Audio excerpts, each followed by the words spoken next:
நீங்கள் பார்த்துக் கொண்டிருப்பது நியூஸ் 21 செய்திகள். தமிழ்நாடு செய்திகளை உடனுக்குடன் தெரிந்து கொள்ள நியூஸ் 21 செய்திகளை பாருங்கள். உண்மை, உழைப்பு, உயர்வு. பொங்கல் விழா கலை நிகழ்ச்சியுடன் நடைபெற்றது. தமிழர்களின் வீரத்தையும் உழைப்பையும் போற்றும் வகையில் தை 1ஆம் தேதி பொங்கல் விழா உலக தமிழர்களால் வெகு விமர்சையாக கொண்டாடப்படும் விழாவாக நடைபெற்றுக் கொண்டிருக்கும் நிலையில் ஒவ்வொரு கிராமங்களிலும் பொங்கல் விழாவை சிறப்பிக்கும் விதத்தில் பொதுமக்கள் உற்சாகத்துடன் பொங்கல் விழாவை கொண்டாடி வருகின்றனர்.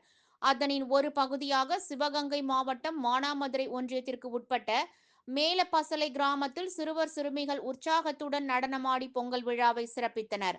முன்னதாக காலை முதல் விளையாட்டுப் போட்டிகள் போன்றவை நடத்தப்பட்டு இரவு கலை நிகழ்ச்சிகளும் நடத்தப்பட்டு உற்சாகத்துடன் பொங்கல் விழாவை கொண்டாடினர். இதில் பொதுமக்கள் திரளாக கலந்து கொண்டு பொங்கல் விழாவை சிறப்பித்தனர்.